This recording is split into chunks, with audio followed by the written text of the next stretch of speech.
समलंकृत नंदनंदन श्याम सुंदर भक्तवत्सल शरणागत वत्सल दीनबंधु दया सिंधु उन्हें परम प्रभु को प्रत्यक्ष वाङ्मय प्रतिमूर्ति श्रीमद् भागवत महापुराण में साष्टांग नमन गर्दै सप्तम स्कंदमा रहेका विशेष कर्म वासनासँग सम्बन्धित भगवत चरित्रहरू हामी श्रवण गरिरहेका छौँ र यसै क्रममा हामीले प्रहलादजीको बडो मिठो चरित्रलाई शुभारम्भ गरेका छौँ।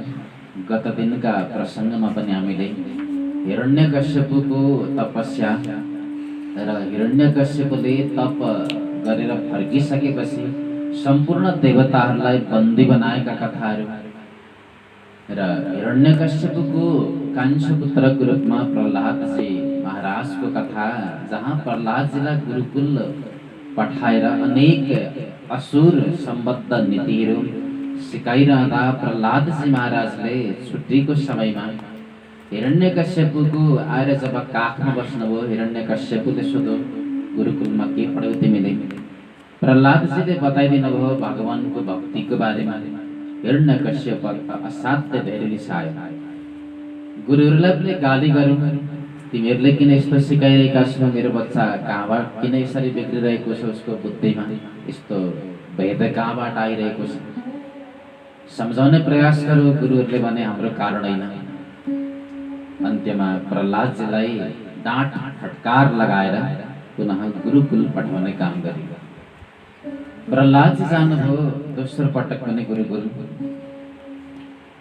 अब भने पहिले भन्दा पनि अझै कडा शिक्षा, निगरानी पनि अझै कडा निगरानीमा राखेर प्रहलादजीलाई शिक्षा दीक्षा दिन लागे षण्ड अनि अमरका गुरुले, जो शुक्राचार्य गुरुका पुत्रहरू थिए। यसरी शिक्षा दिइरहँदा धर्म अर्थ कामका विशेष शिक्षाहरू प्रहलादलाई दिने काम गरे। तर प्रहलादलाई त्यस प्रकारको त्यो शिक्षा नीति भन्ने मन पर्दैन थियो। कारण उहाँले त गर्भमा नै हुँदा नारदजीबाट लिनुपर्ने त्यो परम ज्ञान लिइसकेको हुनाले त्यो दैत्यहरूको वेद नीति उहाँलाई मन पर्दैन थियो। जो चाहिँ भूत प्राणीहरूको बिचमा पनि फाटो ल्याउने प्रकारको त्यस्तो प्रकारको नीति थियो। प्रहलादजीले ग्रहण गर्दै जानुभयो। लामो समय भयो। गुरुहरूले जति पनि सिकाउनु पर्ने सम्पूर्ण विद्याहरू प्रहलादजीलाई प्रदान गरे। दैत्य नीतिसँग सम्बन्धित सम्पूर्ण ती शिक्षाहरू ज्ञानहरू प्रहलादलाई दिइसके। सबै कुरा सोध्छन् प्रहलादलाई, सबै पाठ पनि याद छ भने अब प्रहलादजीले गुरुकुलको शिक्षालाई लगभग पूर्ण गर्नुभयो।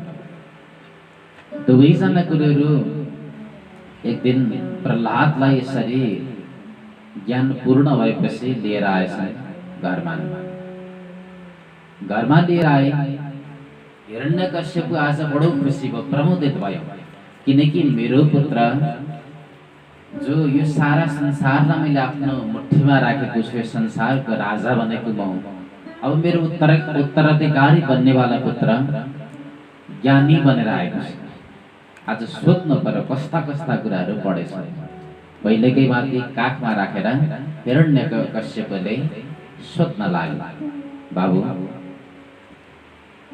धेरै समय दोस्रो पटक पनि तिमी गुरुकुलमा समय व्यतीत गरेर आएका छौ। बाबु बनाव। प्ररादानुच्यतां तात स्वधीतं किञ्चिदुत्तमं। तिमीले पढेको त्यो ज्ञान मध्ये सबैभन्दा राम्रो लागेको, उत्तम लागेको ज्ञान मलाई सुनाऊ बाबु। प्रहलादजीले भन्नुभयो, आजसम्मकै सबैभन्दा उत्तम लागेको ज्ञान पिताजी म हजुरलाई सुनाउन गइरहेको छु, सुन्नुहोला ध्यान दिएर। प्रहलादजी वर्णन गर्न लाग्नुभयो भगवानको नवधा भक्ति। श्रवणं कीर्तनं विष्णोः स्मरणं पादसेवनम्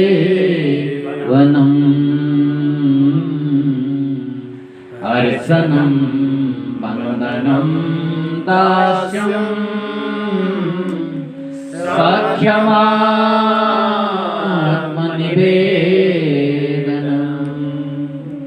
पिताजी, मैले सिके मध्ये सबैभन्दा उत्तम ज्ञान आज म हजुरलाई भन्दैछु, भगवान विष्णु जो परम नारायण हुनुहुन्छ, संसारको विधाता ईश्वर हुनुहुन्छ, त्यस्तो प्रभुको सबैभन्दा पहिले त कथाको श्रवण गर्नुपर्छ हामी जीवात्मामा। किनकि प्रभुका कथा सुन्दा सुन्दै प्रभुसँग परिचित छ, प्रभुसँग प्रेम बढेर जान्छ। त्यसै कारण सबैभन्दा पहिलो कुरा मैले भगवानका कथाहरू सुन्नुपर्छ, यो कुरा सिकेँ। दोस्रो कुरा, तिनै प्रभुका कीर्तनहरू गर्नुपर्छ मुक्त कण्ठले। कीर्तन गर्दा गर्दै बडो आनन्द भाव प्राप्त हुन्छ पिताजी। तेस्रो कुरा, भगवानको स्मरण पनि गर्नुपर्छ, बार बार प्रभुलाई चिन्तन गर्नुपर्छ। किनकि यो संसारमा हामी आएका छौँ प्रभुको कृपाद्वारा। हामीलाई आज जे जसो प्राप्त छ यो सबै प्रभुको कृपा हो। त्यसै कारण भगवत चिन्तन हामीले सतत निरन्तर गर्नुपर्छ पिताजी। अर्को कुरा, पाद सेवनम, भगवानका चरणारविन्दको सेवा हामी जीवात्माले भक्तहरूले सदा सर्वदा गर्नुपर्छ पिताजी। र भगवानको अर्को कुरा, अर्चन पनि गर्नुपर्छ, भगवानलाई वन्दन पनि गर्नुपर्छ पिताजी, दुवै हात जोडेर। त्यस्तै दास्यम, भगवानको दास्य भावलाई पनि हामीले स्वीकार गर्नुपर्छ। ईश्वर, हजुरको दास हुँ म, केही पनि जान्दिनँ प्रभु, मलाई करुणा गर्नुहोस्, मलाई पुकार गर्नुहोस्, हजुरको चरणको दास बनाइदिनुहोस् मलाई प्रभु, सदैव हजुरको सेवा गरिरहन पाऊँ। यसरी दास्य भाव प्रभुको अपनाउनु पर्छ पिताजी। अर्को कुरा, सक्षम, भगवानलाई हामीले आफ्नै सखा जस्तो, मित्र जस्तो बनाउनु पर्छ पिताजी। जबसम्म जीवले परमात्मालाई आफ्नो मित्र जस्तो बनाउँदैन तबसम्म त्यो कल्याणको बाटोमा ऊ कहिले पनि लाग्न सक्दैन। त्यसै कारण प्रभुलाई त आफ्नो मित्र बनाउनु पर्छ, किनकि जीवात्माको शाश्वत सखा भन्नु नै, मित्र भन्नु नै परमात्मा हो। त्यसै कारण प्रभुलाई आफ्नो साथी बनाउनु पर्छ भन्ने। अन्तिम कुरा मैले के सिकेँ भन्दा पिताजी, आत्मनिवेदनम, आफूले आफूलाई चाहिँ परमात्माको चरणमा अर्पित गरिदिनुपर्छ, आत्मनिवेदन गर्नुपर्छ। र सारा चिजहरू हामीसँग जे जे कुराहरू छन्, हामीसँग जुन वैभव छ, सम्पत्ति छ, विद्या छ, यश छ, ऐश्वर्य छ, ती सम्पूर्ण कुराहरू भगवत कृपाद्वारा प्राप्त भएको हुनाले हामीले सम्पूर्ण ती कुराहरू चाहिँ भगवानमा समर्पित गरिदिने र आफूलाई पनि भगवानमा चाहिँ अर्पण गरिदिने, यस्तो प्रकारको भाव हामीले देखाउन सक्नुपर्छ पिताजी। र योभन्दा ठुलो ज्ञान लाग्छ मलाई संसारमा अरू कुनै पनि छैन। प्रहलादजीले यति वर्णन गरिरहँदा त हिरण्यकश्यपु अब त यति रिसाएछ कि गुरुहरू पनि छेउमा थिए। अरे अधम ब्राह्मण, ब्रह्मबन्धो किमे तत्ते, तिमीहरूले आज कस्तो कार्य गरिदेऊ? मैले त दैत्य नीति शिक्षा सिकाउनु भनेर मेरो पुत्र तिमीहरूलाई पठाएको, तर आज कस्तो खालको तिमीहरूले यो अज्ञान भरिदिएका छौ कानमा, यो बालकको कान के गरेको? अब तिमीहरूलाई म पक्कै पनि मेरो हातबाट दण्ड सजाय प्रदान गर्छु। गुरु सण्डा मर्क दुवैजना काँप्न लागे, हात जोडे दुवैजनाले, हे महाराज, हे राजन, हामीले यस्तो प्रकारको गल्ती कहिल्यै पनि गरेका छौँ। हजुरको पुत्रको बुद्धि बाँड्ने काम हामीबाट भएको होइन। नमत प्रणीतम न पर प्रणीतम सुतो पदत्ते तविन्द्र शत्रु, हामीले गर्दा यो भइरहेको होइन राजन। थाहा छैन हजुरको पुत्रलाई कहाँबाट यस्तो कुरा आउँछ?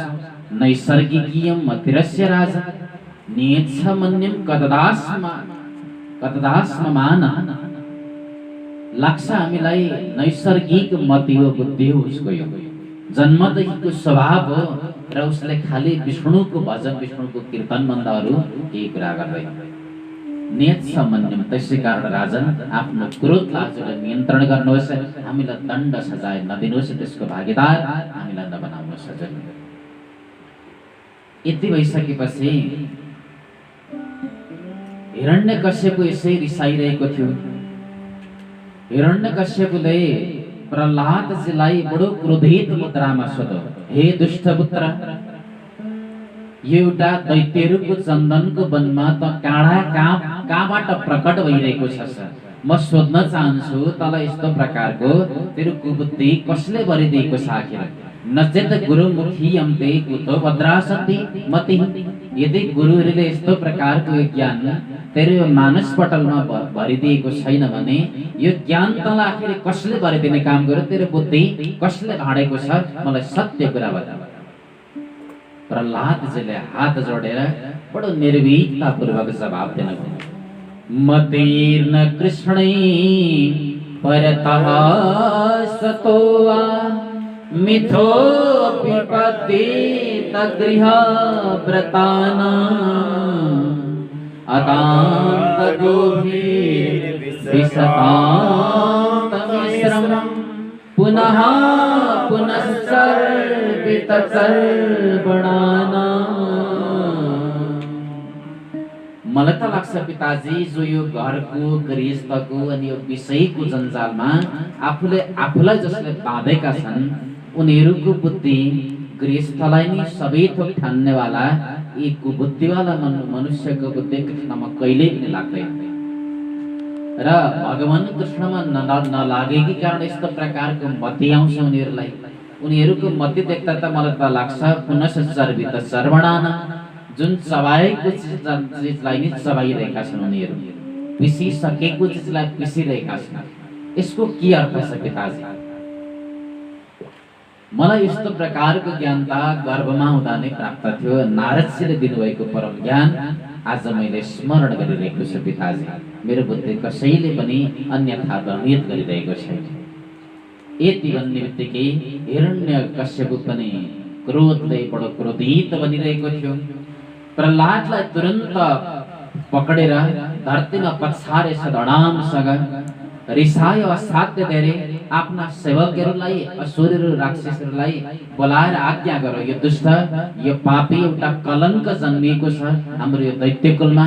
यो पापीलाई म आफ्नो पुत्र मान्न चाहन्न, किनकि 5 वर्षको अवस्थामा आज मेरो शत्रुको बारेमा यसरी यसले भजन गरिरहेको छ, वकालत गरिरहेको छ भने भोलि गएर कस्तो कण्टक जन्मिन्छ। त्यसै कारण तुरन्त यसलाई वध गरिदेऊ। वध्यता मा स्वयं वध्यो निसारयत नैरिताः। तुरन्त यसलाई यहाँबाट लगिहाल, बाहिर लगेर यसको वध गर्नु कुनै पनि उपायद्वारा र यसको मृत्युको समाचार तिमीहरूले मलाई लिएर आऊ। आफ्ना सेवकहरूलाई आज्ञा दियो। हिरण्यकश्यपले प्रहलादजीलाई यहाँ दैत्यहरूले लिएर गए वध गर्नको लागि। वध गर्नको लागि लगे। अब प्रहलादजी महाराजलाई यस्ता प्रकारका यातनाहरू दिएछन्, वध गर्नका लागि दुष्प्रयासहरू गरेछन्। दिग्गजैर्दन्तशूकैश्च अभिसारावपातनै मायाभिः सन्निरोधैश्च गरतानैरभोजनैः।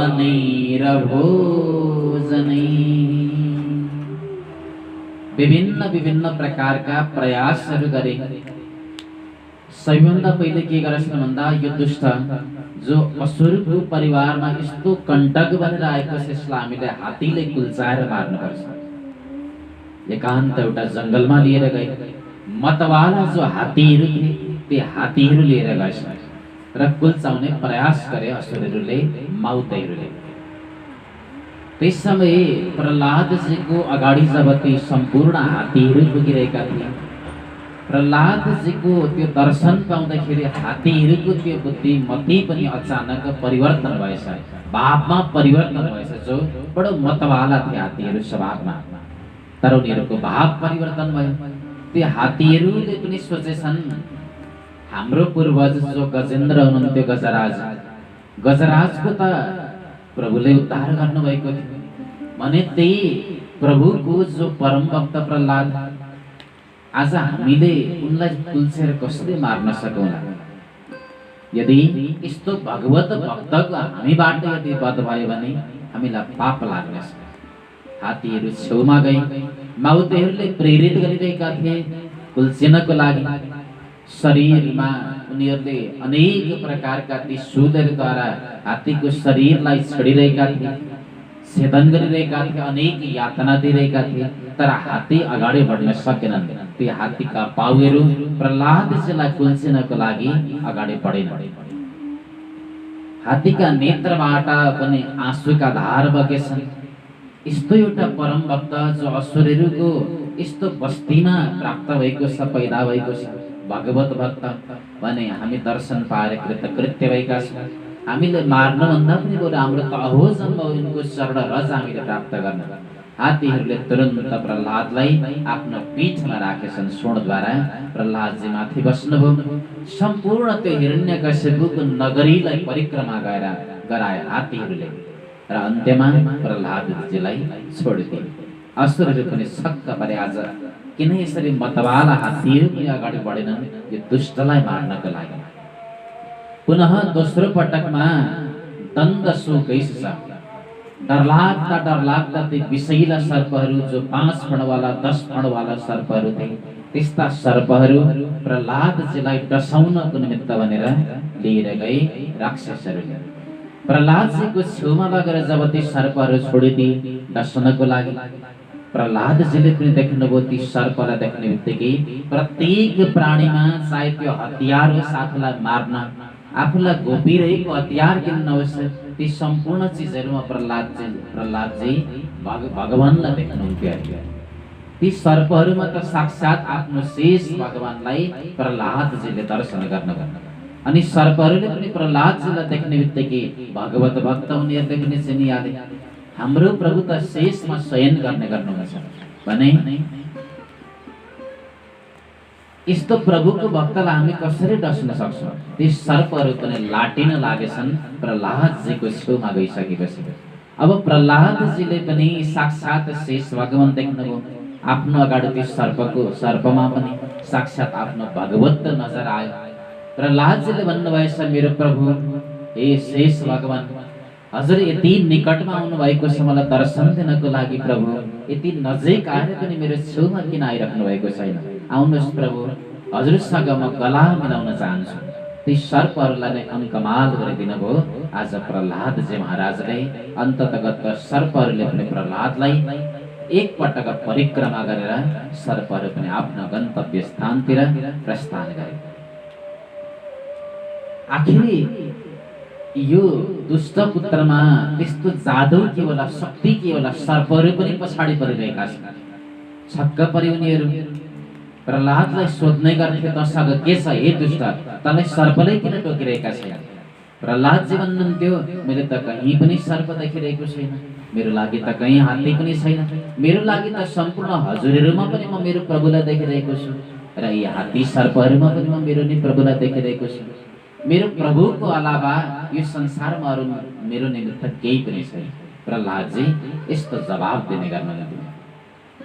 अभिशाप अबको क्रममा राक्षसहरूका ती अनेक प्रकारका अभिशाप यज्ञहरू, मायावी जो विद्याहरू थिए त्यस्ता प्रकारका विद्याहरू प्रयोग गरे। गुरु शुक्राचार्यका दुवै पुत्रहरू षण्डा अमर्कले पनि एउटा विशेष प्रकारको शक्ति उहाँहरूले उत्पत्ति गर्नुभएछ, जसबाट चाहिँ कृत्या राक्षसिनीको उत्पत्ति गरिदिनुभयो। जुन कृत्या राक्षसिनीले गएर चाहिँ प्रहलादलाई भस्म गर्छन् भन्ने एउटा अटोटले कृत्यालाई आज्ञा दिनुभयो। जो हातमा हतियार लिएर अगाडि बढेकी कृत्या, प्रहलादजी महाराज त दुवै आँखा बन्द गरेर बस्नु भएको थियो। तर प्रहलादजीको जब यसरी कृत्याले वध गर्ने प्रयास गरिरहँदा भगवानले कुरा थाहा पाउनु, भगवानले तुरन्त चक्र सुदर्शन छोडिदिनु भयो। जुन चक्र सुदर्शनले कृत्या राक्षसिनी भस्म भइन्। अब त त्यो चक्र सुदर्शन षण्डामर्क गुरुप्रति बढेछ। प्रहलादजीले थाहा पाउनु, मेरा गुरुहरूप्रति यो चक्र बढिरहेको छ, के गर्ने होला? त्यतिखेर प्रहलादजीले प्रार्थना गर्नुभएछ, हे भगवान, मैले यदि आजसम्म यी दुष्टहरूमा यी राक्षसहरूमा पनि भेद बुद्धि यदि गरेको छैन भने हे भगवान तुरन्त यो चक्र शान्त होस्। यी मेरा दुवैजना गुरुहरूलाई हजुरले नमार्नुहोस् यसरी। अन्ततगतवा दुवैजना गुरुहरूको पनि मृत्यु भयो। तर मृत्यु भएपछि पनि प्रहलादले भगवानसँग प्रार्थना गर्नुभयो, हे भगवान, मैले आजसम्म साँच्चै हजुरको शरणको भक्ति गरेको छु भने मेरो निमित्त संसारमा कोही पनि पराया यदि छैन भने यी मेरा दुवै गुरुहरूलाई हजुरले पुनर्जीवित गरिदिनुहोस् हे दयालु। भगवानले तुरन्त पुनर्जीवित गरिदिनु भएछ दुवैजना गुरुहरूलाई। गुरुहरूले पुनर्जीवित भएर प्रहलादको त्यो सारा करुणा देखे गुरुहरू पनि नतमस्तक बने। गुरुहरूले आशीर्वाद दिएछन्, हे प्रहलाद तिमी धेरै लामो आयुसम्म बाँचिरहनु, दीर्घ आयुर्भव। आशीर्वाद दिए गुरुहरूले पनि यसरी मार्न सकेनन् यसपटक पनि। अब पाप भने अब राक्षसहरूले सोचे हामीले पर्वतको चुचुराबाट यदि पत्थरमा झारिदिउँ भने यो दुष्ट पक्कै पनि मर्ला। यसपटक हामीले पत्थरमा झारिदिने काम गरौँ। प्रहलादलाई लिएर गए एउटा पर्वतको चोटीमा लगेर त्यो पर्वतको चोटीबाट तल भयङ्कर ती शिलाखण्डमा चाहिँ प्रहलादजीलाई माथिबाट ठेलिदिएछन्। प्रहलादजी माथिबाट झर्नुभयो, आँखा बन्द गर्नुभयो, हे मेरो प्रभु मलाई बचाउनुहोस् प्रार्थना गर्नुभयो। परब्रह्म परमात्मा श्रीमन नारायण प्रहलादजीलाई आफ्नो काखमा लिनको लागि तयार हुनुहुँदो रहेछ। प्रहलादजी झरिरहँदा भगवानले आफ्नो काखमा लिनुभयो प्रहलादलाई। प्रहलादजी बडो आह्लादित बन्नुभयो, हे प्रभु हे मेरो दयालु मलाई कस्ता कस्ता विकटतम परिस्थितिबाट हजुरले बचाइराख्नु भएको छ प्रभु, हजुरलाई म प्रणाम गर्छु। भगवान अन्तर्धान हुनुभयो। प्रहलाद अब त्यो जङ्गलमा विचरण गर्न लाग्नुभयो। दैत्यहरू गए त्यो दुष्टलाई हामीले पर्वतबाट झार्यौँ महाराज यसपटक, र त्यो शिलाखण्डमा झरेको छ, अब त्यो बाँच्ने कुनै पनि सम्भावना छैन। सबैले उत्सव मनाएछन् प्रहलादको मृत्युको यो घडीमा समाचार सुन्दैखेरि। तर केही दिन पछाडि पुनः असुरहरूले जङ्गलमा घुम्दै गर्दा प्रहलादजीलाई भेटे। लगेर समाचार सुनाए महाराज, बडो अचम्म भयो, त्यो दुष्ट त अहिले पनि मरेको रहेनछ। हिरण्यकश्यपले फेरि पनि आज्ञा दियो, अझै पनि प्रयास गर, त्यसलाई मारिरै सुन्नुपर्छ, तिमीहरूले त्यसको मृत्युको समाचार म सुन्न चाहन्छु। असुरले फेरि प्रयास गरे, मायावी विभिन्न प्रकारका मायावी विद्याहरू प्रयोग गरेछन्। होलिका नामकी एउटी राक्षसिनी पनि थिइन्, जसलाई वरदान थियो अग्निमा बस्दा पनि अग्निले नडराउने वरदान। उनले भनिन् मसँग दिव्य शक्ति छ, यो दुष्टलाई म डराउन सक्छु, म यसलाई अग्निमा लिएर काखमा लिएर बस्छु र यसको म खरानी बनाउँछु। एक ठाउँ अत्यन्त धेरै दाउराको एउटा रास राखियो, त्यहाँ चारैतिरबाट अग्नि प्रज्वलित गरियो। होलिकाले प्रहलादजीलाई आफ्नो काखमा लिएर बसेन। आगो बल्दै बल्दै जाँदा प्रहलादजीलाई त अग्निदेवले स्वयं रक्षा गर्नुभयो, तर होलिका भने उल्टै जलेर भस्म भइन्। आज के भइरहेको छ? चिच्याउन लागिन्, कराउन लागिन्, म किन डरिरहेको छु, मेरो वरदान किन छुट्टो भइरहेको छ? आकाशवाणी भयो, किनकि एउटा भगवानको भक्तमाथि तिमीले यो विरुद्ध प्रहार गरेको हुनाले आज तिम्रो यो वरदान पनि निष्फल बनेको छ। यसरी कृत्य होलिका नि राक्षसिनी डढेर यहाँ भस्म भइन् भने अब कुनै पनि उपाय लागेन उनीहरूको। एक दिन त के गरेछन् भने सन्निधो रहेछ, यो दुष्टलाई यो पापीलाई हामीले मार्न त सक्यौन हतियारद्वारा भने यसलाई अब हामीले कुनै एउटा बन्द कोठामा लगेर थुनिदिने काम गरौँ। जबकि यसले केही खान पाउँदैन, यो धेरै दिनमा त पक्कै मरेर जाला। एउटा बन्द कोठामा प्रहलादजीलाई थुन्ने काम गरी प्रहलादजी भित्र बसेर भगवानको भजनमा सतत रमाउने गर्नुहुन्थ्यो। दिन बित्दै बित्दै गएछ। अब यतापट्टि भगवानले यो कुरा थाहा पाउनु, बाहिरबाट तालचा लगाइएको थियो। भगवानले जब थाहा पाउनुभयो, लक्ष्मीलाई भन्नुभयो, हे लक्ष्मी तिमी त अन्नपूर्णा माता, तिमीलाई सबैले अन्नपूर्णाकी देवी भनेर चिन्छन् र मेरो भक्त यस समय जो भोकै बसिरहेको छ, जाऊ गएर केही व्यवस्था गर। साक्षात अन्नपूर्णा माता आउनुभयो प्रहलादजीलाई बचाउनको लागि। र प्रहलादजी जहाँ बसिराख्नु भएको थियो, अन्नपूर्णा माता आएर 56 प्रकारका व्यञ्जनहरू भोगहरू राखिदिनु भएछ। प्रहलादले आँखा खोल्दा त अनेक प्रकारका मिष्टान्नहरू छन्। भगवानलाई वन्दन गरेर, भगवानलाई समर्पण गरेर भोजन गर्न लाग्नुभयो प्रहलाद। धेरै दिन बितिसकेको थियो। राक्षसहरूले विचार गरे अब त पक्कै मर्यो होला। यसो द्वार खोलेर हेर्दा त प्रहलादको अगाडि त 56 व्यञ्जनहरू छन्, जो प्रेमसँग प्रहलादजी आज भोग गरिराख्नु भएको छ, ग्रहण गरिराख्नु भएको छ। उनीहरूको पनि अचम्मको सीमा थिएन त्यस समय। यो दुष्टलाई आखिर कसरी यसरी कसले चाहिँ व्यवस्था गर्छ? तर पनि मार्ने प्रयास पनि उनीहरूले छोडेनन्। अबको क्रममा उनीहरूले के गरेछन् भन्दा गरदा नै यो दुष्टलाई हामीले हात हतियारद्वारा कुनै उपायद्वारा मार्न सक्यौन भने यसलाई अब हामीले विष खाएर मार्नुपर्छ, तडपाई तडपाई।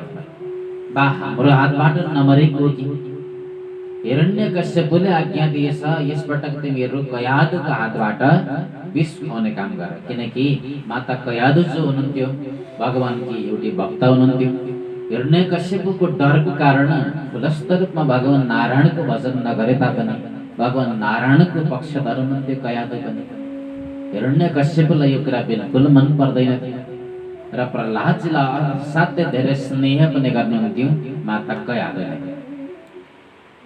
दैत्यहरूले कयादुलाई लगेर एउटा विषको सानो पात्र प्रदान गरे र आज्ञा गरे तिमीले आफ्नो हातबाट यो दुष्ट जो आज हाम्रो यो दैत्य कुलमा एउटा काँडा बनेर आएको छ, कलङ्क बनेर आएको छ, यसलाई विष तिमीले पान गराउनु पर्छ। यो तिम्रो जिम्मेवारी हो। हामी त्यो दुष्टलाई यो तिमी समक्ष पठाइरहेका छौँ। माता कयादुको हातमा त्यो विषको पात्र आयो। माता कयादुको मन रुन लाग्यो।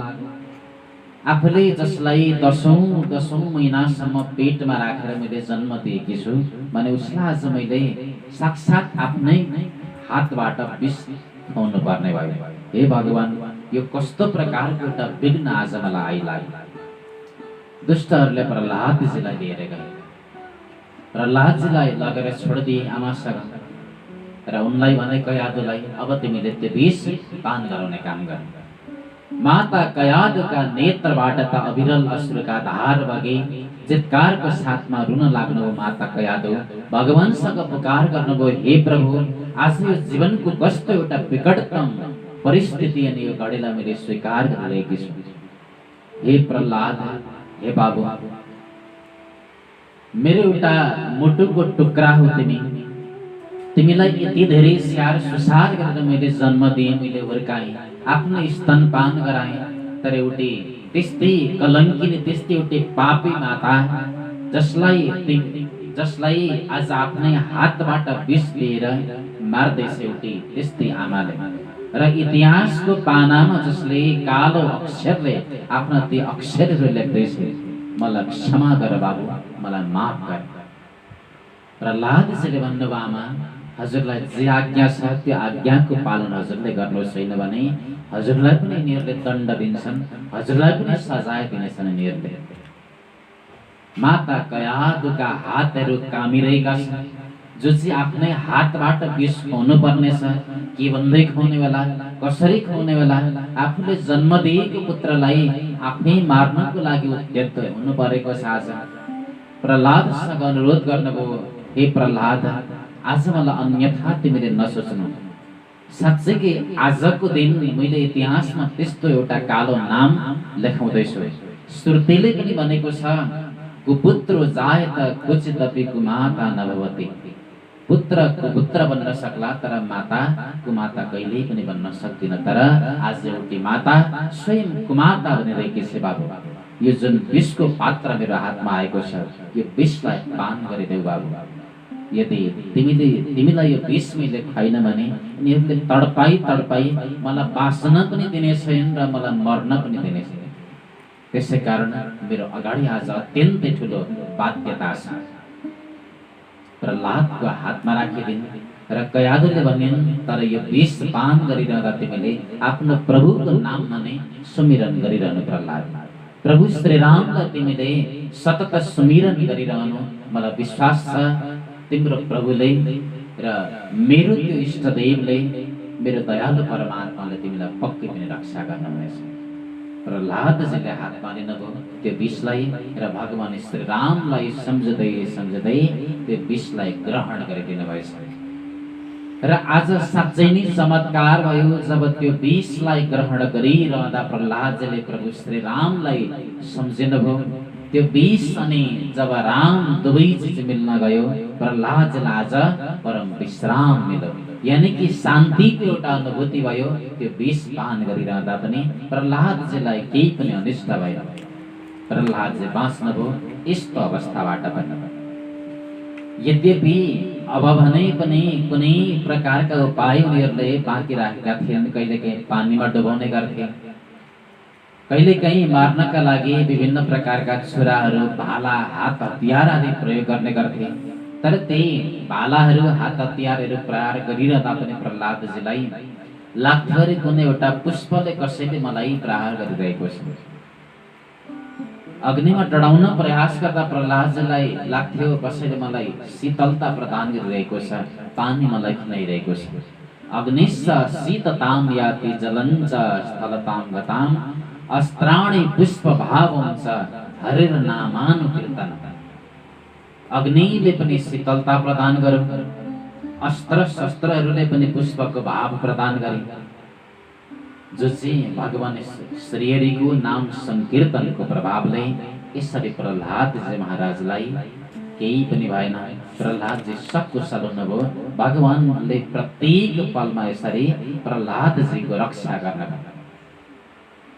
आफ्नो भक्तको कहिले पनि अनिष्ट हुन भगवानले दिनुभयो। प्रहलादलाई यसरी मार्न नसकिसकेपछि यति ठुलो विडम्बना आज आयो हिरण्यकश्यपको अगाडि पनि।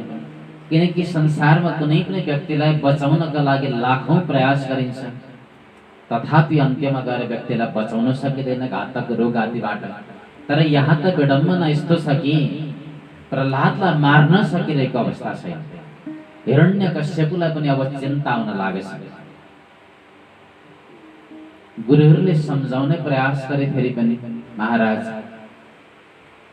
हजुर त यो सारा त्रिलोकीलाई जित्नेवाला एउटा त्यस्तो व्यक्तित्व हुनुहुन्छ, यो संसारको एउटा विजयी पुरुष हुनुहुन्छ भने स्वयं हजुरले यसरी चिन्तामा बस्नको लागि सुहाउँदैन महाराज।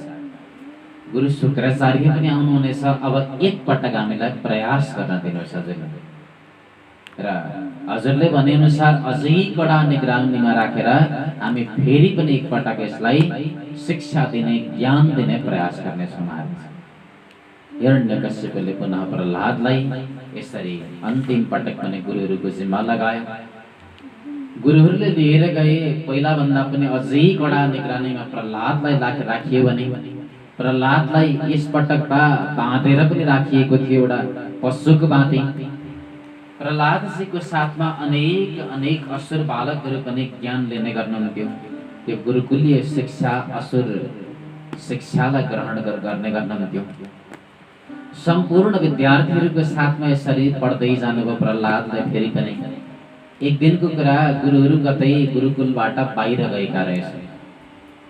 बाहिर गएको समयमा सम्पूर्ण शिष्यहरूलाई, सम्पूर्ण आफ्ना सखाहरूलाई प्रहलादजीले बोलाउनु भएछ र प्रहलादजीको छेउमा जान, प्रहलादजीसँग भलाकुसारी गर्न बडो प्रिय लाग्थ्यो उनीहरूलाई पनि। प्रहलादको छेउमा गए, वरिपरि बसे सबैजना र प्रहलादसँग भने, आज तिमीले हामीलाई कुनै त्यस्तो परम ज्ञान प्रदान गर प्रहलाद। हामीले जति ज्ञान पाएका छौँ गुरुहरूबाट, तिमीसँग विशेष प्रकारको त्योभन्दा पनि अतिरिक्त ज्ञान छ। त्यसै कारण तिमीले केही हामीलाई ज्ञान उपदेश गर। प्रहलादजी महाराजले बडो सुन्दर उपदेश सम्पूर्ण विद्यार्थीहरूलाई गर्नुभएछ। सबैजनालाई राखेर चाहिँ प्रहलादजीले ज्ञान उपदेश गर्नुभयो। कुमार आचरेत प्राज्ञो धर्मान् भागवतानिह दुर्लभं मानुषं जन्म तदप्यद्रुमर्थदम्। कुमार आश्रित प्राज्ञ, हेर सखा, म तिमीहरूलाई आज एउटा त्यस्तो परम दुर्लभ ज्ञान दिन गइरहेको छु। हामी मनुष्यहरू, जो चाहिँ हामी मनुष्य बनेर आएका छौँ यो धरतीमा, यो मनुष्यको जन्म भनेको अत्यन्तै दुर्लभ जन्म। त्यसैले यो चेतनाले युक्त भएको हाम्रो यो मनुष्य जन्मलाई हामीले सार्थक गर्नुपर्छ। त्यसको लागि हामीले सानैदेखि भगवानलाई बुझ्ने, भगवानको साधना गर्ने, प्रभुको भजन गर्ने प्रयास गर्नुपर्छ। कौमार आश्रित प्राज्ञ। प्रभुको भजन भनेको कहिल्यै पनि वृद्ध अवस्थामा, बुढेसकालमा हुँदैन। भगवानको भजन त सानो अवस्थादेखि, बालक अवस्थादेखि नै गर्नुपर्छ। किनकि हामी यो धरतीमा आएका छौँ प्रभुको कृपाद्वारा। प्रभुले हामीलाई यहाँ पठाइदिनु भएको छ।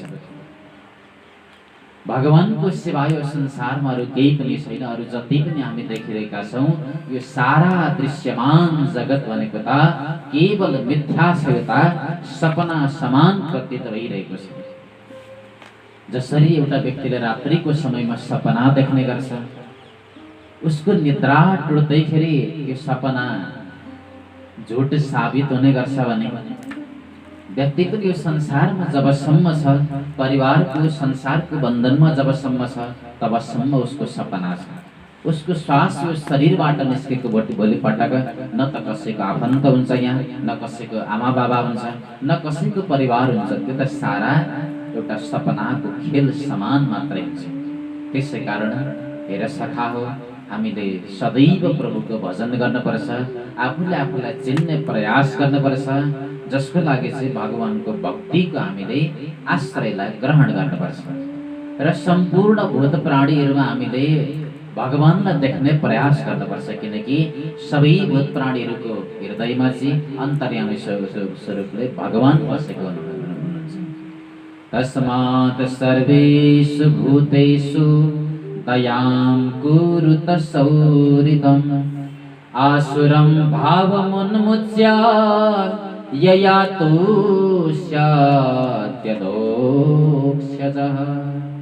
त्यसै कारण सम्पूर्ण भूत प्राणीहरूमा तिमीहरूले दया गर, दयाको भावना गर।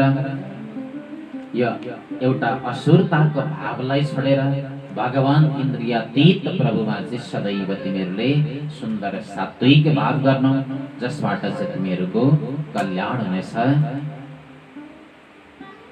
आफूलाई तिमीहरूले चिन्ने प्रयास गर्नु र भगवानलाई कहिले पनि नभुल्नु सखा। यसरी ज्ञान दिइरहँदा सम्पूर्ण ती दैत्यहरूका पुत्रहरू जो असुर बालकहरू थिए, उनीहरूले प्रश्न गरेछन् प्रह्लादसँग, हे प्रह्लाद, हुन त तिमीले अनि हामीले एउटै विद्यालयमा अध्ययन गर्यौँ, एउटै गुरुहरूसँग अध्ययन गर्यौँ, तथापि प्रह्लाद तम वयं सापि नर्तेन्यं विद्महे गुरं, तर तिमीमा धेरै अतिरिक्त ज्ञान छ हाम्रो वाला। आखिर यस्ता यस्ता प्रकारका ज्ञानहरू जो हामीले कहिल्यै पनि सुनेका थिएनौँ भने आखिर तिमीले कहाँबाट सुन्यौ? यो ज्ञान तिमीलाई कसरी थाहा भयो? प्रह्लादजीले सुनाउनु भयो, जब चाहिँ मेरो पिताजी तपस्या गर्नको लागि भनेर मन्दराचल पर्वत प्रस्थान गर्नुभएको थियो। पितरी प्रस्थितेस्माकं तपसे मन्दराचलम् युद्योद्यमं परं शक्रोर विबुधा दानवान् प्रति। मेरो पिताजी जब चाहिँ भाइको मृत्युलाई सहन गर्न नसकेर बल अर्जित गर्नको लागि मन्दराचल पर्वतमा प्रस्थान गर्नुभयो। प्रस्थान गरिसकेपछि सम्पूर्ण देवताहरू दानवान प्रति युद्धोद्यम, सम्पूर्ण दानवहरूप्रति युद्धको तयारी गरे, उनीहरूले आक्रमण गरे। त्यस समय इन्द्र आदि गरेका सारा देवताले मेरी आमा कयातलाई पनि बन्दी बनाएर लिएर गए। इन्द्रले यसरी लिएर गइरहँदा बीचमा इन्द्रको भेट भयो नारदजीसँग। नारदजीले देख्नुभयो इन्द्रले हरण गरेर कयातलाई लिएर गइरहेका थिए, जसको पेटमा चाहिँ म पनि हुर्किरहेको रहेछु भने त्यस समय नारदजीले सम्झाउने काम गर्नुभयो, हेर इन्द्र, यसरी अर्काकी पराई स्त्रीलाई तिमीले लिएर जानु भनेको यो धर्म विरुद्ध छ, यो कार्य उचित छैन तिम्रो लागि। इन्द्रले भने यिनको गर्भमा जो बालक हुर्किरहेको छ यो बालकको म वध गर्नेछु, किनकि यो मेरो शत्रु भनेर पनि जन्मिन सक्छ। नारदजीले सम्झाउनु भयो, यो शत्रु कुनै पनि हालतमा बन्ने छैन, यो त भगवानको परम भागवत बन्नेछ, भक्त बन्नेछ। यति भनेपछि इन्द्रले पनि छोडिदिए र नारदजीले मेरी आमालाई आफ्नै आश्रममा लिएर जानुभयो। आश्रमको सेवा साथमा नारदजीको सेवा मेरी आमाले गर्नुहुन्थ्यो भने प्रत्येक दिन अब नारदजीले ज्ञान उपदेश गर्दै गर्दै जानुभयो मेरी आमालाई। त्यस अवस्थामा म गर्भमा रहँदा नै मैले गर्भबाट नै त्यो नारदजीले दिएको त्यो परम उपदेशलाई सुनिरहेको हुन्थ्यो। त्यो परम उपदेश सुन्दा सुन्दै मलाई पनि एउटा भगवत ज्ञान भयो गर्भमा। र त्यस समय गर्भवती अवस्थामा मेरी आमा हुनुहुन्थ्यो। यदि मेरो जन्म त्यस समय हुन्थ्यो भने मेरो आमालाई बडो कठिन पनि हुन्थ्यो। त्यसै कारण नारदजीले आमालाई यो पनि आशीर्वाद दिनुभएको थियो कि जबसम्म तिम्रा पतिदेव तपस्या सकेर फर्किँदैनन् तबसम्म तिम्रो गर्भमा नै यो बालक रहन्छ। मेरो तिमीलाई विशेष आशीर्वाद छ। त्यसै कारण पनि हजारौं वर्ष म आमाको गर्भमा नै बसेँ जबसम्म मेरो पिताजी फर्केर आउनु भयो। र त्यस समय नारदजीले मलाई यस्तो एउटा परम ज्ञान दिनुभएको छ कि त्यसै समयदेखि मलाई थाहा भयो संसारमा हामीले आइसकेपछि प्रभुको भजन गर्नुपर्ने रहेछ। सम्पूर्ण भूत प्राणीहरूमा ईश्वरलाई देख्न सक्नुपर्ने रहेछ। भगवान वासुदेवका ती विभिन्न प्रकारका दिव्य कथाहरू सत्सङ्गहरूमा हामीले चाहिँ समाहित हुनुपर्ने रहेछ। र विशेष गरी भगवानका कीर्तनहरूमा चाहिँ आनन्दित बनेर रमाउन सक्यो भने त्योभन्दा ठुलो आनन्द, त्योभन्दा ठुलो खुसी संसारमा अरू कुनै पनि छैन सक्छ। असुर बालकहरूले भने प्रहलाद तिम्रा कुरा सुन्दा त हामीलाई पनि लाग्छ हामी पनि प्रभुको कीर्तन गरौँ, भगवानको भजनमा कीर्तनमा रमाउँ। तर के गर्ने? कीर्तनमा यदि हामी रमायौँ भने गुरुहरूले आउनुहुन्छ, हामीलाई दण्ड दिनुहुनेछ। तिम्रो पिताजीदेखि पनि हामीलाई असाध्य धेरै डर लाग्ने गर्छ। होइन भने त तिमीले देखाएको बाटोमा हामी पनि जानेनौँ। प्रहलादले भन्नुभयो प्रभुको जसले भजन गर्ने गर्छ अन्तर्हृदयबाट भने उसको सदैव रक्षा मेरो प्रभुले गर्नुहुन्छ। होइन भने त्यसको स्वयं दृष्टान्त म नै छु। मलाई हेर कस्तो कस्तो परिस्थितिमा कसरी मार्ने प्रयाससम्म गरेन उनीहरूले, तर पनि मेरो प्रत्येक पलमा मेरो प्रभुले रक्षा गर्नुभयो।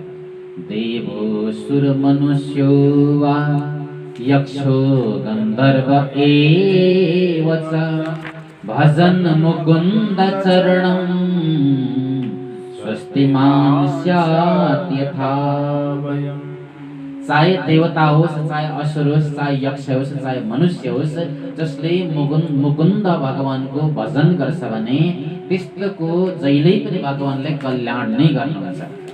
यथावयम जसरी मलाई र तिमीहरू, यदि तिमीहरूलाई साँच्चै इच्छा छ भने आफ्नो त्यो मनलाई कहिले पनि नरोक। तिमीहरूले भगवत भक्तिको त्यो मार्गबाट कहिले पनि विमुख नगर। अब त सारा असुर बालकहरू प्रहलादको छेउमा आएछन्। प्रहलाद आज हामी पक्कै पनि हामीलाई साँच्चै नै तिमीसँग कीर्तन गर्ने इच्छा लागिरहेको छ र तिमीले भने चाहिँ अब हामी कीर्तन गर्छौँ तिमीसँग। प्रहलादले सबैलाई आफ्नो साथमा लिनुभएछ र दिव्य कीर्तनको शुभारम्भ गर्नुभयो प्रहलादजी महाराजले। त्यो दिव्य अलौकिक कीर्तनमा सारा असुर पुत्रहरू रमाउन लागे।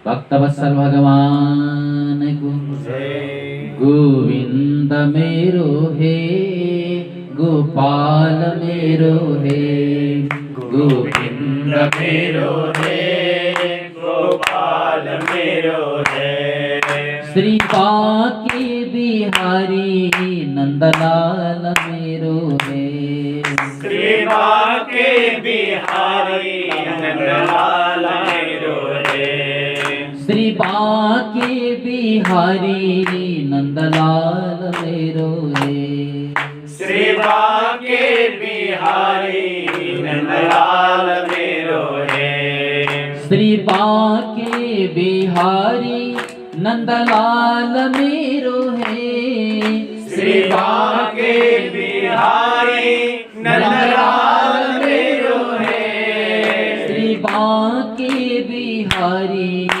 नंदलाल मेरो हे श्री बांके बिहारी नंदलाल मेरो हे गोविंद मेरो हे गोपाल मेरो हे गोविंद मेरो हे गोपाल मेरो हे बाके बिहारी नंदलाल मेरो हे श्री बाके बिहारी नंदलाल मेरो है।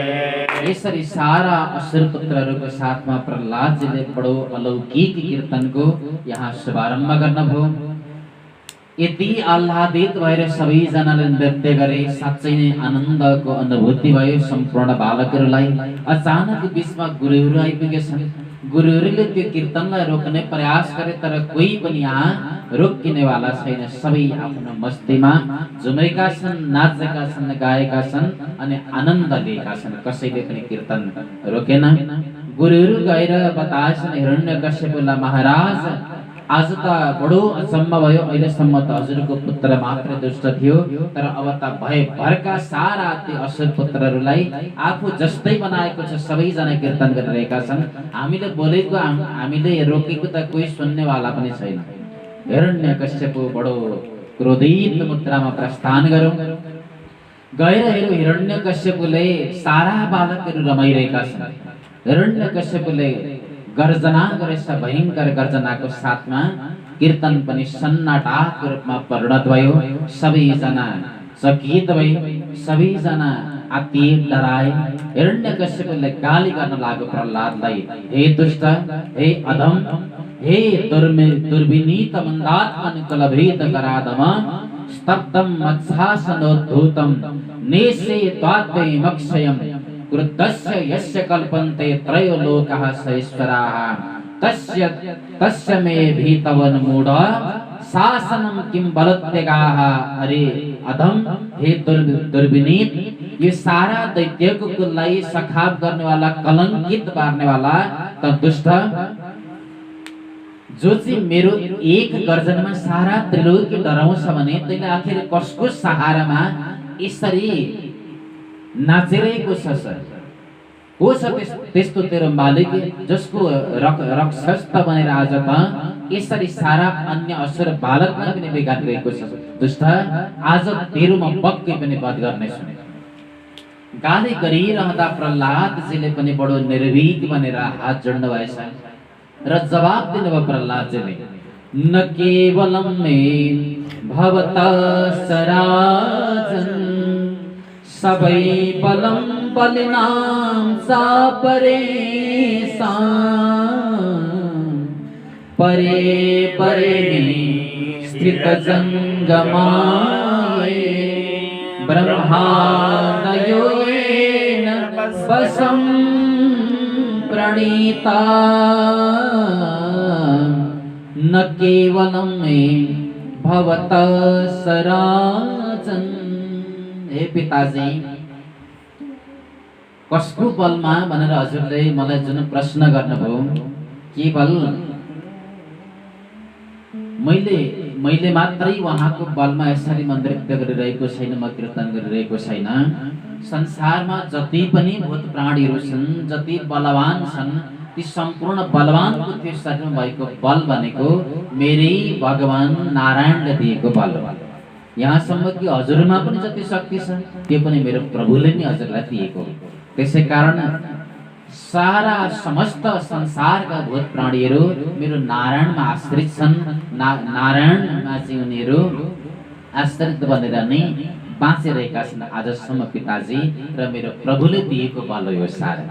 हिरण्यकश्यप बडो रिसाउन लाग्यो, हे मन्द मतिवाला, हे दुष्ट, यस्तया मन्दभाग्युक्तो मदन्यो जगदीश्वर क्वासं यदीश सर्वत्र कस्मात् स्तम्भेन दृश्यते। यो सारा जगतको त्रिलोकीको ईश्वर सम्पूर्णले मलाई मानिरहेका छन् भने त दुष्ट कहाँको नारायणको कुरा गरिरहेको छ? मेरो बसमा छ यो सारा लोक। आज साँच्चै तेरो नारायण छ भने म तेरो अब यो मेरो हातमा रहेको यो तरबारद्वारा तेरो यो शिरलाई म छेदन गरेर हेर्छु र तेरो नारायणले कतिको बचाउँदो रहेछ म त्यो पनि रमिता हेर्न पर्यो। कहाँ छ तेरो नारायण, मलाई देखा। प्रहलादले भन्नुभयो, म त सबैतिर देखिरहेको छु पिताजी, मेरो नारायण सर्वत्र हुनुहुन्छ, कणकणमा हुनुहुन्छ, घटघटमा हुनुहुन्छ। हिरण्यकश्यप रिसाउन लागेको, दुष्ट, यदि तेरो नारायण साँच्चै नै सर्वत्र छ भने यो अगाडि रहेको यो खम्बामा पनि तेरो नारायण छ। प्रहलादजीले भन्नुभयो अवश्य पिताजी म त देखिरहेको छु। हिरण्यकश्यपले लियो एउटा हातमा डरलाग्दो तरबार, क्वासौ यदि स सर्वत्र कस्मात् स्तम्भेन दृश्यते। साँच्चै यो खम्बाभित्र तेरो ईश्वर रहेछ, नारायण रहेछ भने कतिको त आज बचाउने रहेछ, म हेर्छु अब भरेर यो खम्बालाई।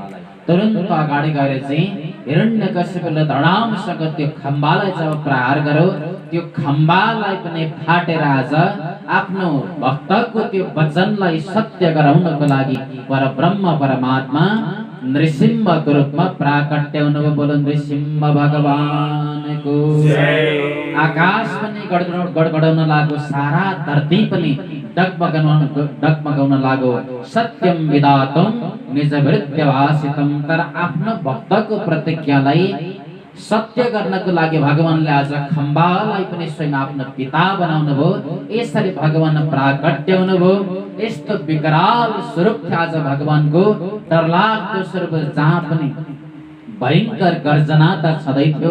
भएका सारा असुर जातिहरू कतिपय त्यो भगवानको गर्जना सुन्दैखेरि मूर्छित दशामा प्राप्त भए। हिरण्यकश्यपले पनि देख्यो बडो अचम्मित स्वरूप, न कहिले यस्तो स्थिति देखेको थिएन। स्तम्भे सभायम न मृगम न मानुषम, न त मृग हो न मनुष्य हो। आदि हेर्दा लाग्छ सिंहको शरीर छ, आदि शरीर भने मनुष्यको जस्तो छ। यस्तो एउटा विकराल स्वरूपलाई देखेर चिन्तन गर्न लाग्यो, यस्तो मृग आजसम्म मैले कहिल्यै पनि देखेको थिइनँ। नायम मृगो नापि नरूप चित्रम अहो किमे तन् नृमृगेन्द्र रूपम। यस्तो प्रकारको रूप आखिर कहाँबाट आयो? असुरहरू सबैजना एक आपसमा मुकामुख गरिरहेका थिए। भगवानले भने बडो भयावह शरीरलाई धारण गरेर हिरण्यकश्यपसँग युद्ध गर्न लाग्नुभयो।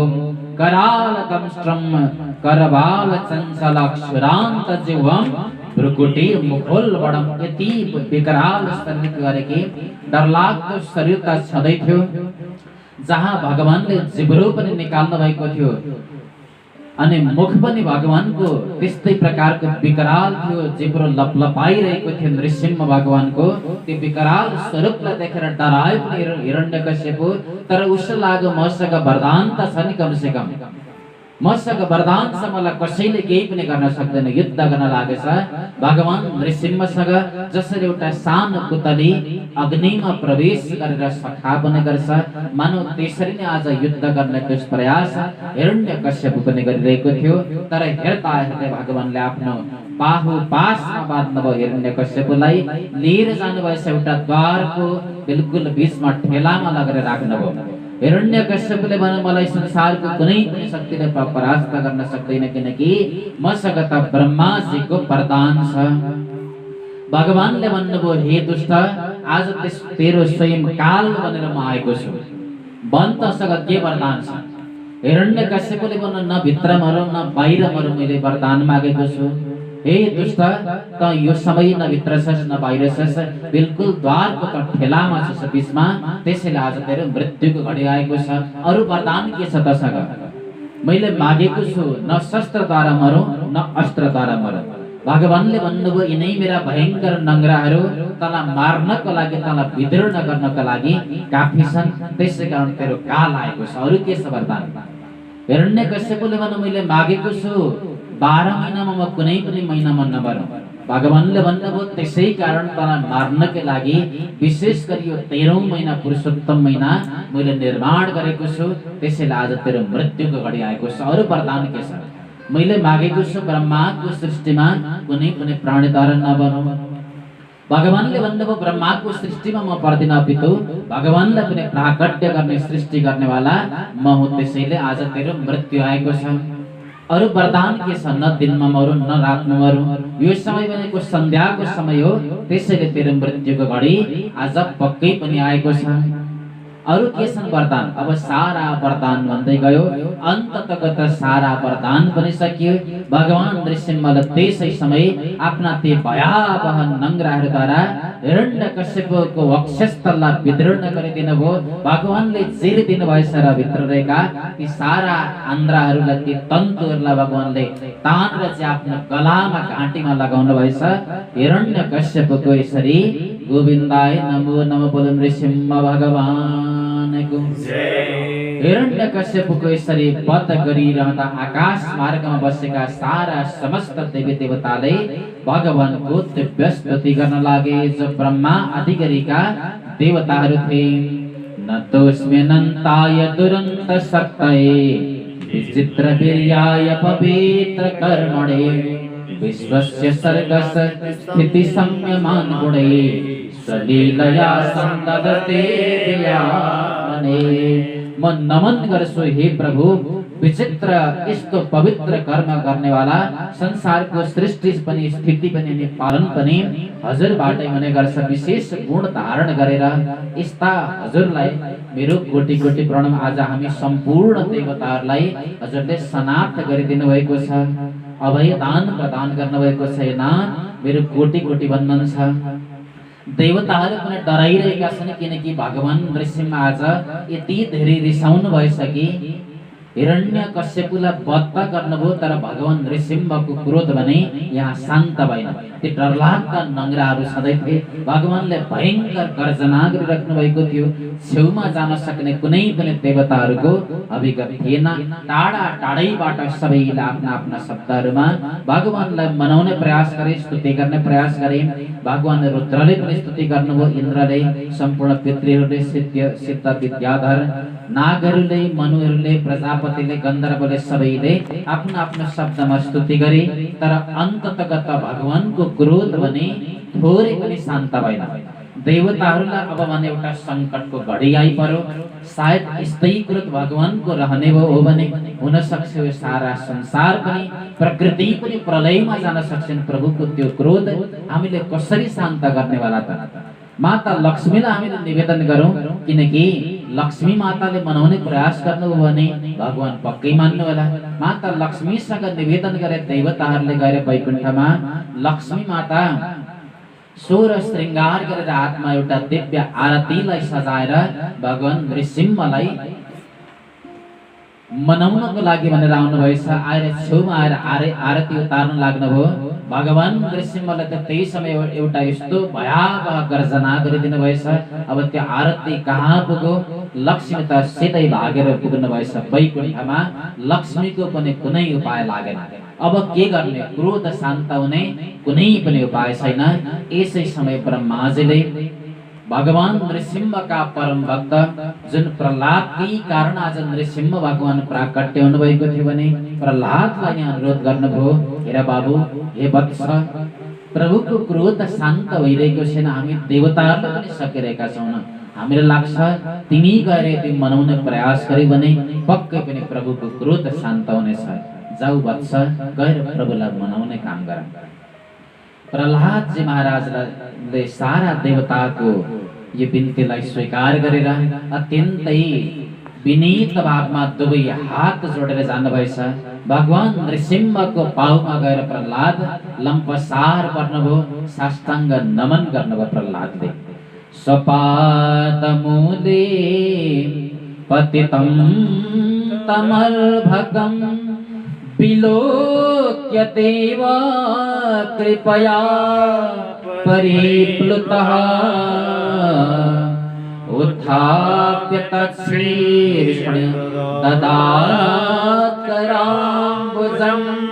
कालाहि वित्रस्तधियां कृताभयम्।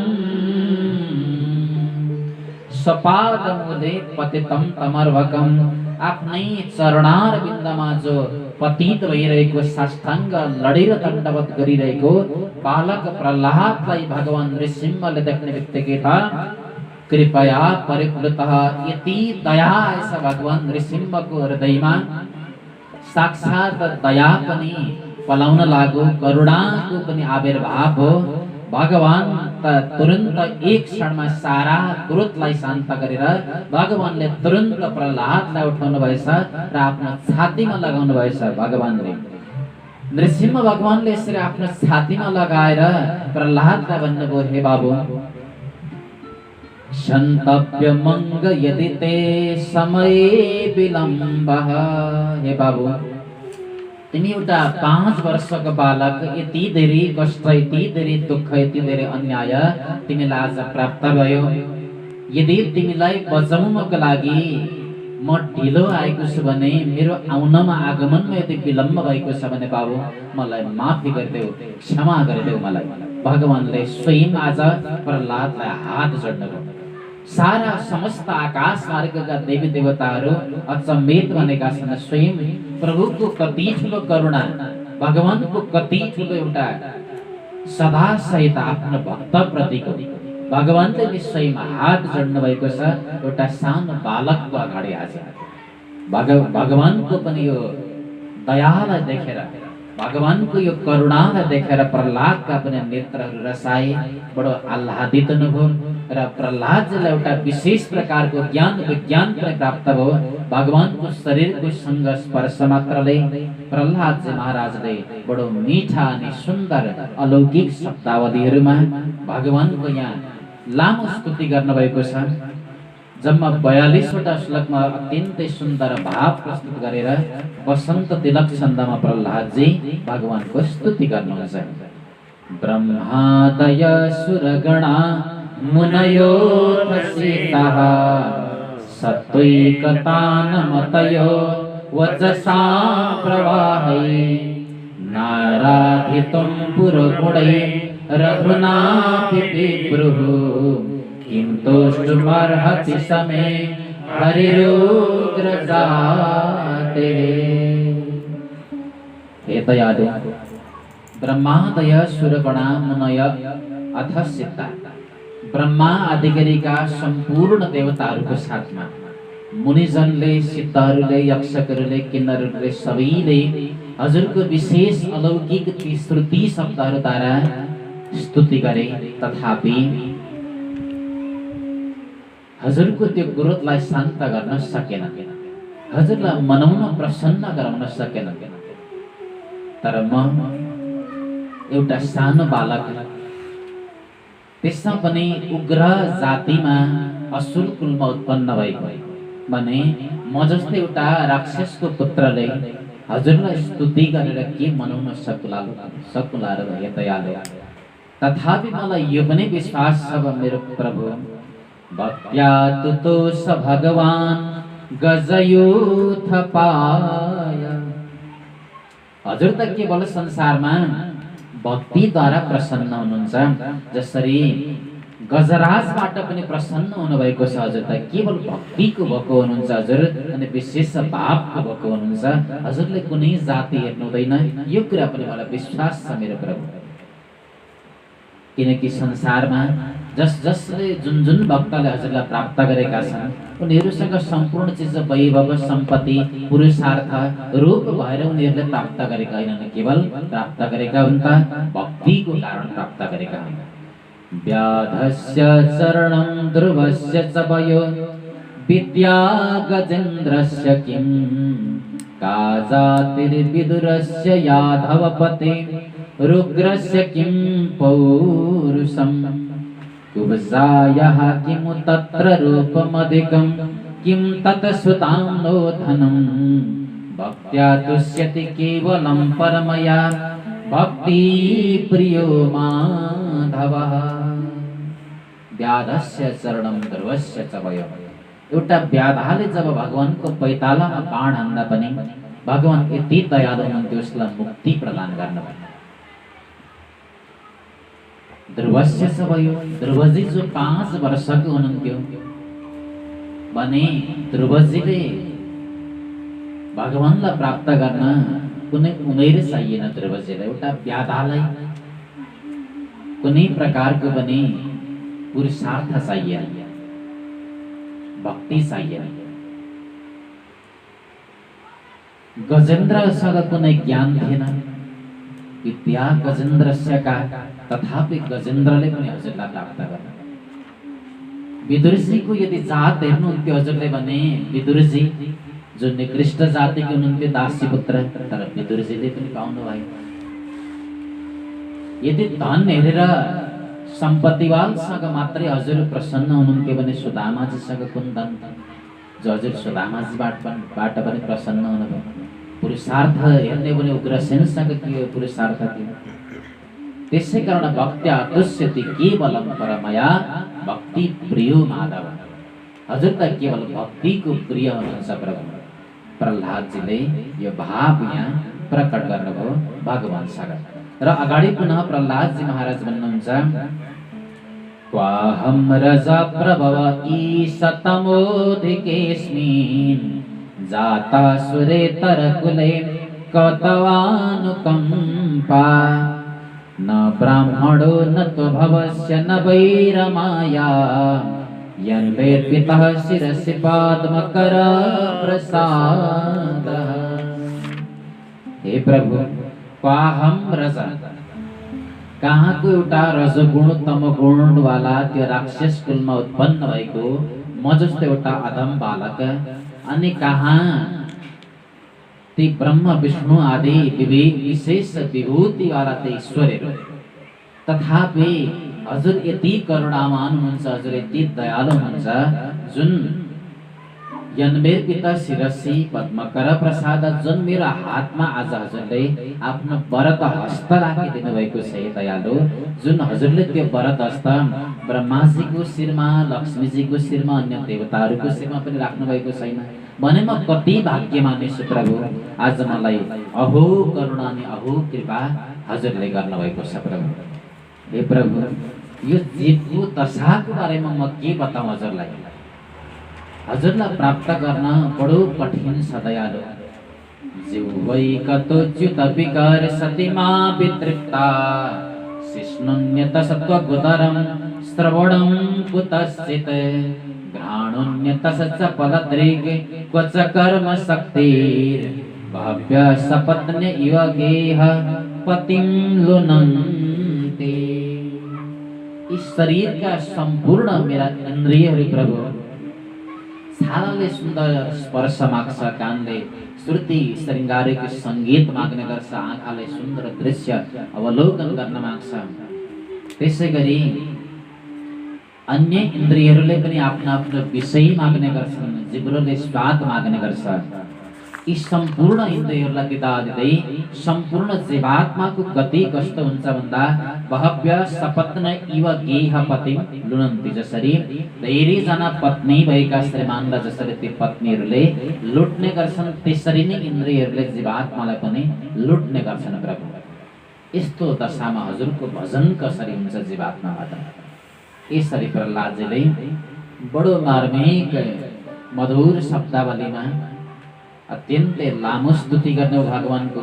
अन्त्यमा प्रभु पनि प्रहलादजीको यो दिव्य स्तुतिबाट प्रसन्न हुनुभएछ भगवान। भगवानले भन्नुभयो, हे प्रिय भक्त, हे प्रहलाद, म तिम्रो स्तुतिबाट प्रसन्न छु। वरम प्रणेश्व, मबाट तिमी वरदान माग बाबु। के माग्न चाहन्छु? कुनै पनि संसारको वैभव, चाहे इन्द्रको पदवी माग, चाहे ब्रह्माजीको पद माग, चाहे इन्द्रको राज्य माग, चाहे कुनै पनि सम्पत्ति सम्पदा म आज तिमीलाई दिन तयार छु। भन्न बाबु, के दिउँ तिमीलाई? भगवानको यो अनुरोधलाई सुनेर प्रहलादजीले हात जोड्नुभयो। हे प्रभु, हजुरको दर्शन भन्दा, हजुरको भक्ति भन्दा ठुलो कुरा यो संसारमा अरू के छ र मेरो प्रभु? यदि हजुरको यसरी भक्ति गरेर मैले हजुरसँग कुनै पनि चिज माग्नु भनेको त त्यो त एउटा ग्राहक र अनि व्यापारी बीचको सम्बन्ध मात्र हुन्छ प्रभु। यस्ता आशिष आशास्ते नस वृत्य सबै बढेको। हजुरको पूजा आराधना गरेर, हजुरको उपासना भक्ति गरेर हजुरसँग कुनै पनि वैभव सम्पत्ति अथवा वरदान माग्नु भनेको त्यो भनेको त केवल व्यापार गर्नु हो। त्यसैले हजुर मेरो इष्टदेव हुनुहुन्छ, हजुरसँग कदापि मेरो व्यापार हुन सक्दैन प्रभु। भगवानले अनुरोध गर्नुभयो, कुनै न कुनै वरदान अवश्य मागते। प्रहलादले हात जोड्नुभयो। प्रभुको त्यो आज्ञालाई अवज्ञा पनि मैले कसरी गर्ने त?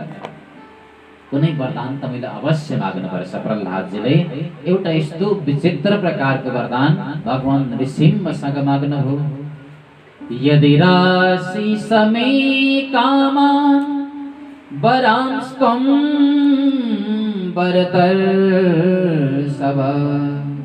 कामानां मृत्य संरोहं भवतास्तु प्रणेवरम्। प्रभु, यदि यदि साँच्चै नै मलाई वरदान नदिकन हजुरले सक्नु हुँदैन भने मलाई त्यस्तो प्रकारको वरदान दिनुहोस् कि कामान मृत्य सम्मोहम, हजुरसँग कुनै पनि वरदान माग्नेवाला इच्छा मेरो कहिल्यै पनि प्राकट्य हुँदै नहोस् मेरो मनमा। त्यस्तो प्रकारको मलाई वरदान हजुरले प्रदान गर्नुहोस्। भगवान पनि यति खुसी हुनुभयो प्रहलादको यो वरदान सुनेर, जो निष्काम रूपमा प्रहलादजीले माग्नु भएको वरदान थियो। हजुरसँग माग्नेवाला त्यो कामनाको अंकुर मेरो मनमा कहिले जीवनमा पैदा हुँदै नहोस्, यस्तो प्रकारको बडो दिव्य वरदान प्रहलादजीले मागिदिनु भयो। भगवानले आशीर्वाद दिनुभयो, प्रहलाद तिमीलाई सदैव मेरो भक्ति लागिरहोस्, भक्ति कहिल्यै पनि नछुटोस्।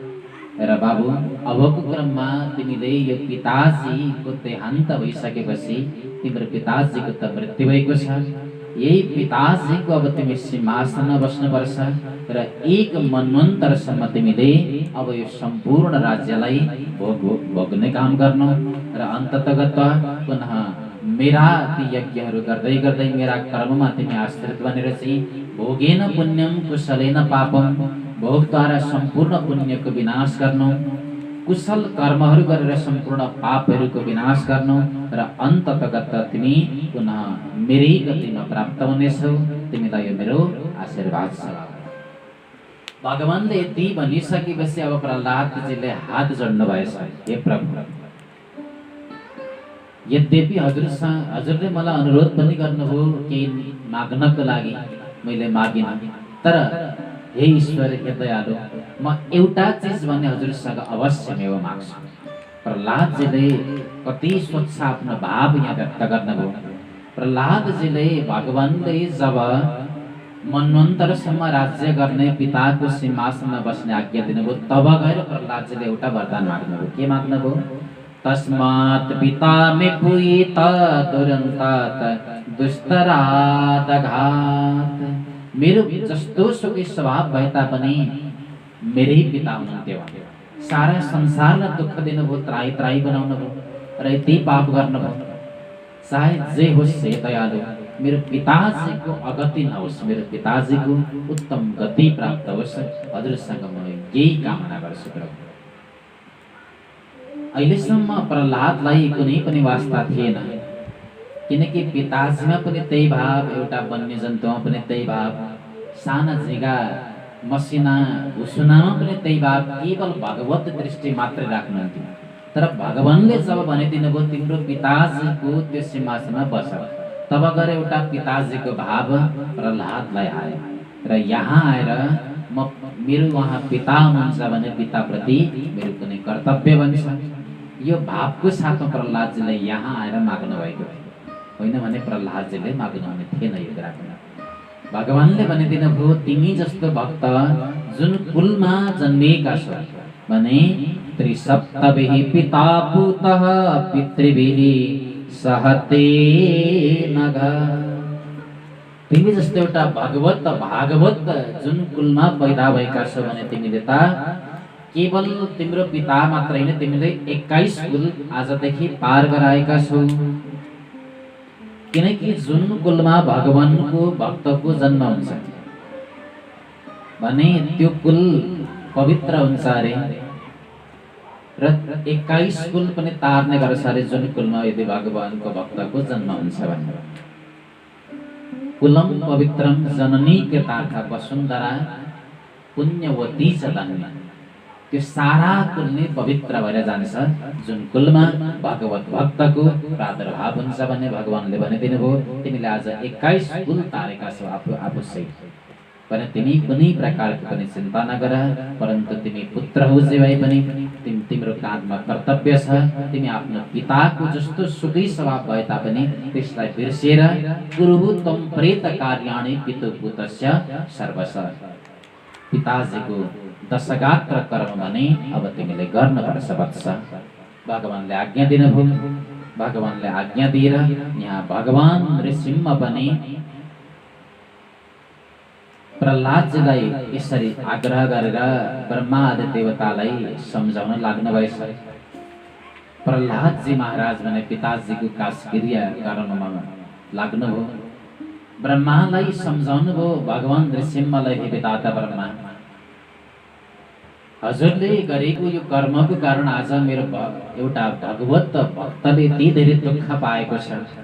कहिले पनि सर्पलाई दुध पिलाउने काम नगर्नु। बरह क्रूर निसर्गाणाम अहिनाम अमृतम यथा, जसरी सर्पलाई कसैले दुध पिलाउँछ त्यही सर्पले त्यसलाई पछि गरेर ठुङ्गिदिन्छ, त्यस्तै आज हजुरले पनि यस्तो एउटा क्रूर स्वभाव भएको, उग्र स्वभाव भएको राक्षसलाई यो दिव्य वरदान दिएर जसको कारण प्रहलाद जस्तो भक्तले यति धेरै कठिनाइ उठाउनु पर्यो।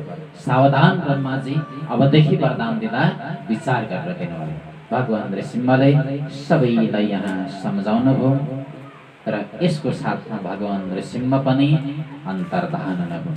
बोलो भक्तवत्सल भगवानको अन्ततगत्वा नारदजीले यहाँ पुनः युधिष्ठिरजी महाराजसँग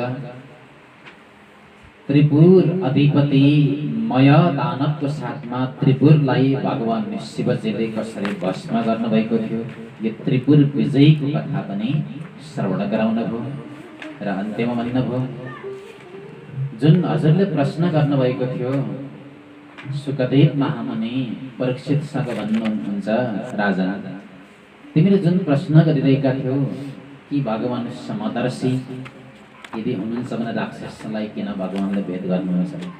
यदि राक्षसलाई भेद गर्नुहुन्थ्यो भने भगवान नृसिंहले प्रहलादलाई यति धेरै स्नेह कसरी गर्नुहुन्थ्यो? त्यसै कारण भगवान भावको भएको हुनुहुन्छ। भगवान कहिल्यै पनि असुरलाई भगवानले भेद गर्ने काम गर्नु हुँदैन। जो भगवानको पक्षमा छ त्यसलाई भगवानले आफ्नो बनाएर अपनाउनु हुनेछ। त्यसै कारण यो प्रहलाद चरित्र आज मैले तिमीलाई श्रवण गराएको छु। यसरी यो सुन्दर प्रहलाद चरित्रको गान यहाँ सुकदेव महामुनिले राजर्षि परीक्षितलाई गराउनुभयो। बोलो भक्तवत्सल भगवानको पतित पावन भगवान नामको कृष्णचंद्र भगवानको जय जय श्री राम।